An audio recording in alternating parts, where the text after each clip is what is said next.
This is Optimal Health Daily, episode 1535. 12 Tips for Beating the Social Overeating Habit by Babauta of Zen Habits.net. And I'm Dr. Neil. Hey there, happy Sunday, and welcome back to Optimal Health Daily, where I simply read to you from the best health and fitness blogs for free. Before we get to today's article, you likely know that your diet plays a huge role in your microbiome, which impacts your mental and physical well-being.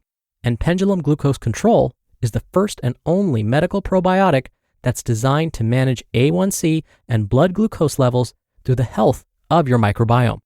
Take control of your glucose levels today. Try pendulum glucose control for 90 days. If you're not satisfied with your levels, you'll get your money back. Visit pendulumlife.com to find out more and use promo code OHD for 20% off your first bottle of membership. That's pendulumlife.com.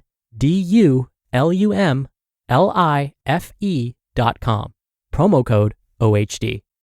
And with that, let's get right to today's article and continue optimizing your life. 12 Tips for Beating the Social Overeating Habit by Babauta of Zen Habits.net.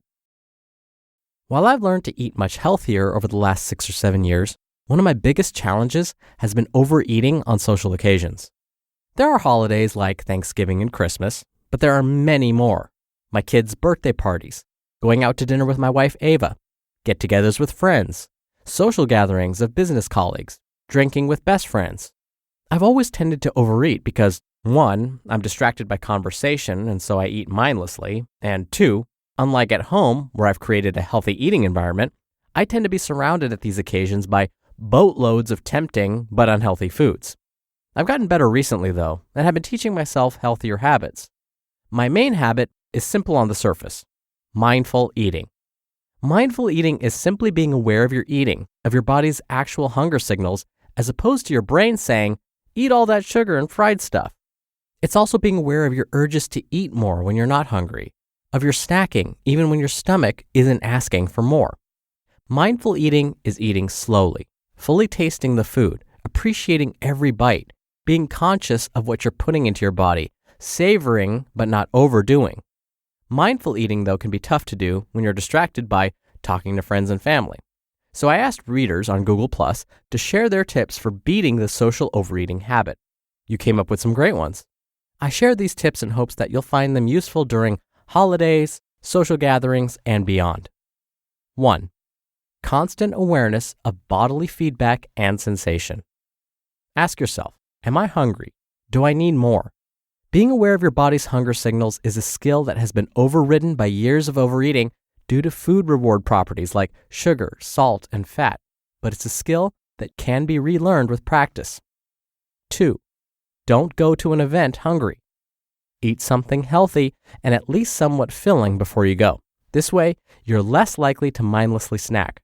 This is one of the most popular tips submitted by readers. 3. Eat until you're 80% full. This is a cultural habit that the Okinawans have, and it famously helps them stay healthy well into old age. 4. Don't linger near the food table. Make a conscious choice to eat whatever you want to eat, but don't eat just because other people are eating or because it's convenient. 5. Actually engage socially with someone. If your mouth is talking, you can't be eating at the same time. 6. At a standing event, keep one hand in your pocket and the other holding a glass of water. Unless it's a high-end Romanesque event with personal serving maidens, you can't eat what you can't pick up. 7. Cheat without guilt. For 1 or 2 occasions a year, allow yourself to eat as much as you want, which doesn't necessarily mean to stuff yourself, but to eat without thinking too much about consequences.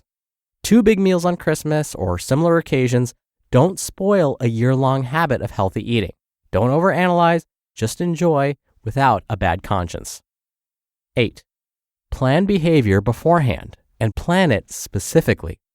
For example, if you're going to a place of feasting, like a buffet or a free lunch, make a specific plan for what you will allow yourself to do. For example, plan to eat a good portion of protein, 1 starch, and lots of green vegetables. With your plan, you can then acknowledge the urge to overeat, but not give in.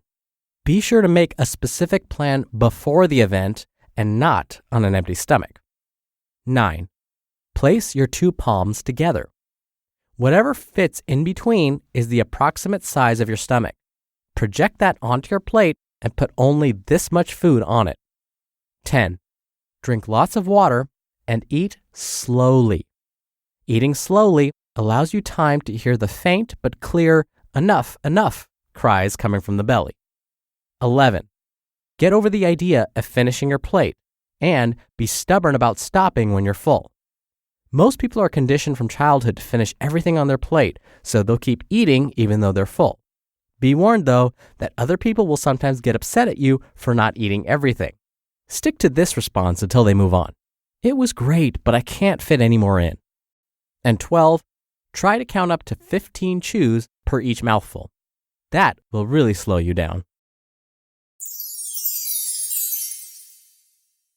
You just listened to the post titled 12 Tips for Beating the Social Overeating Habit by Babauta of ZenHabits.net. Leo gave credit to those who came up with some of these ideas, so you can check out his sources by checking out the article online, and we always link to the articles and our episode descriptions at oldpodcast.com. Now, we're here to optimize our health. Listening to these articles is important, but getting personalized help can be a game changer. In the past, it's been difficult to get a clear picture of what our bodies look like on the inside, or how to measure what choices are helping and hurting. That's what Inside Tracker was designed to solve. Inside Tracker was founded in 2009 by leading scientists in aging, genetics, and biometrics from MIT, Tufts, and Harvard. Using their patented algorithm, Inside Tracker analyzes your body's data to provide you with a clear picture of what's going on inside you and to offer you science-backed recommendations for positive diet and lifestyle changes. Then, Inside Tracker tracks your progress every day to help you reach your performance goals and live a longer, healthier life. Now, for a limited time, you can get 25% off the entire Inside Tracker store. Go to insidetracker.com/OHD to get your discount code and to start using Inside Tracker today. That's insidetracker.com/OHD for 25% off the entire Inside Tracker store. Dr. Neil here for my commentary. I just read to you a list of 12 different ways to help prevent you from overeating, and that doesn't mean you need to do all 12 of these things. You should pick one, maybe two max, to try out. And if one or two of those didn't work, then you move on to the other ones. And then you try only one or two of those out. The key is to find what works best for you, what seems intuitive, what seems like it could be a future habit or even like a reflex for you in the future. So as I was reading these to you, you probably went, ooh, I like that idea. There was probably at least one that jumped out at you. That's the one you probably want to start with. People always want to know which ones I like to use. For me, I know going to an event hungry is a problem. That's when I'm most susceptible to overeating. And so for me, eating something before I go, something with a little bit of protein, ideally, if it's a vegetable or a piece of fruit, something like that with protein, usually does the trick. If I know there's going to be some food there that I know is a problem food for me, like pizza, French fries, or donuts, I usually go in eating a salad first. And so for me, eating a salad takes some of that edge off. The salad creates some volume in my stomach. I'll also drink some water, and then I won't be as tempted to go overboard with all those pizza slices. So I would say both of those are related. I like to plan beforehand as much as I can. Hey, that kind of rhymed. Now, I'm not a big fan, for me, of counting how many bites I take or how long it takes me to chew something. And that's just me. It may work great for you, but that's okay. It's something I've tried, didn't like, and so I moved on and tried something else. And that's what I would encourage you to do as well. All right, that'll do it for today. Thank you for subscribing. Thank you for being here every day. I hope you have a great rest of your weekend, and I'll see you back here tomorrow where your optimal life awaits.